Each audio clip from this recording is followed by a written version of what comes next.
Famous হলে দেখবো যে তারা এই বিষয়গুলোতে খুব বেশি ঝুঁকে যায়, খুব বেশি পারেন। আমার এই বিজনেসের পেছনে লক্ষ্য হচ্ছে, আমি যেহেতু চিত্রনায়িকা, আমি মেকআপ থেকে শুরু করে সবকিছুর প্রতি কিছুটা আইডিয়া আছে। এবং আপনারা সকলেই জানেন আমার ফেসে প্রচুর বরুণ হয়েছিল, যেটার এখনো কিছু সিনেমার গান আপনারা দেখে থাকতে পারেন, সিনেমাও আছে। তো সেইখান থেকে আমি প্রচুর ডাক্তার বা সচেতনতার জায়গাটা আইডিয়া হয়ে গেছে, এরপরে কোর্স করেছি। তো সেই জায়গা থেকেই আসলে পার্লার বিজনেসে আসা। আর জেন্টস সেলুনের ক্ষেত্রে যেটা হয়েছে, এই আপনাদের কথাবার্তা শুনতে শুনতে আমি শেষ। তো আমার কাছে মনে হয়েছে যে না, এই মানুষগুলোকেও আমার কাছে থাকা দরকার। আগামীতে আপনাকে আসলে রাজনীতিবার দেখা যাবে না? হ্যাঁ হ্যাঁ, মানে রাজনীতিবার দেখা যাবে না? না না, আমি মানুষও না। একটা কথা বলি, আমাদের একটা পর্ব না আমরা মিস করে গেছি, একটা কেক কাটার পর্ব মিস করে গেছি, টোটালি ভুলে গেছি। তো আমরা একটু শর্ট করতে চাই, কারণ টাইম হয়ে গেছে। বলো কেকটা একটু নিয়ে আসো, যাও দুটো কেক নিয়ে আসো। নেক্সট সেকেন্ড আমি একটু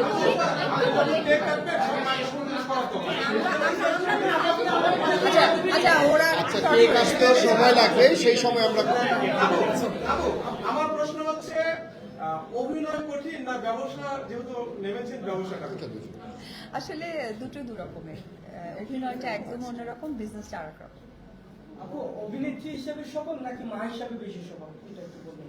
অভিনেত্রী হিসেবে এত মানুষের ভালোবাসা পেয়েছি, আর মায়ের সফলতা ঠিক সেদিনই আসবে যখন আমি আসলে আব্রামকে আপনাদের সামনে প্রেজেন্ট করতে পারবো সন্তানের মতো করে। যেহেতু আপনি ব্যবসায় নামতেছেন, আমরা পরোক্ষভাবে কি ধরে নেব আপনি চলচ্চিত্রকে বিদায় জানিয়েছেন?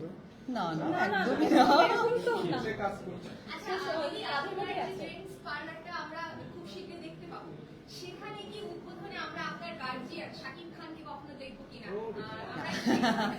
না, এই বিষয়টা একদমই মানে একদমই আমি এই বিষয়ে উত্তর এই কারণে দিতে পারবো না, কারণ যার নামটা বললেন উনি একজন কিন্তু প্রফেশনাল আর্টিস্ট। তো আমি অলওয়েজ সম্পর্কের বাইরেও আর একটা সম্পর্ককে আমি রেসপেক্ট করি, প্রফেশনাল। আপু, শাকিব খানের বিষয়ে যেহেতু প্রশ্ন করি, আজকে আচ্ছা, আমি একটা কথা বলি। এই বিষয়টা নিয়ে আমি বলি, আমার ফেসবুক পেজটা সকলের কাছেই আছে। তো 15ই জুন আমি একটা স্ট্যাটাস দিয়েছি, যদি কেউ না পড়ে থাকে আজকে ডেফিনেটলি স্ট্যাটাসটা আপনারা পড়ে নেবেন, তাহলে আপনাদের প্রশ্নটা ক্লিয়ার হয়ে যাবে।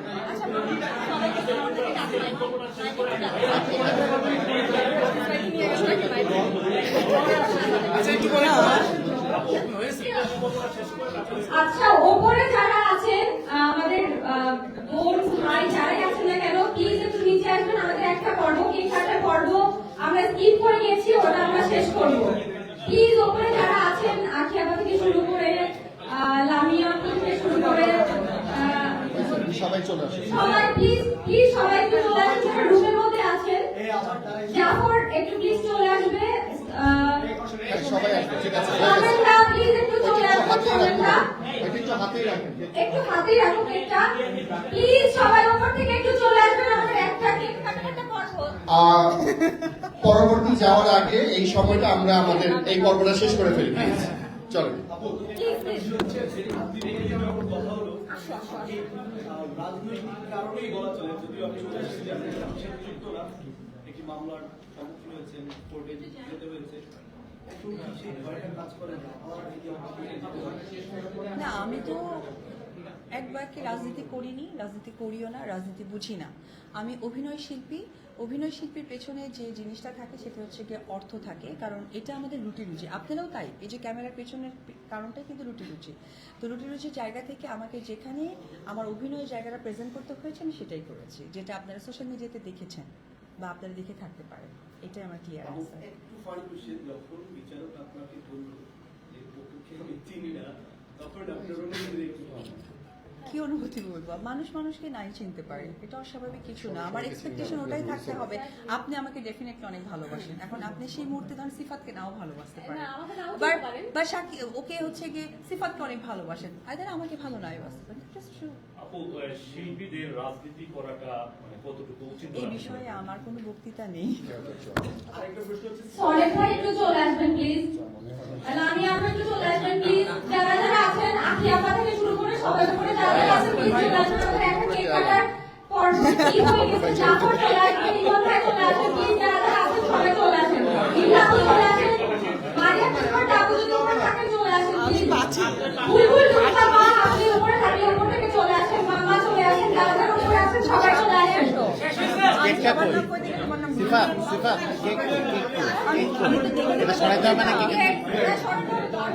রাতুল রাতুল রাতুল রাতুল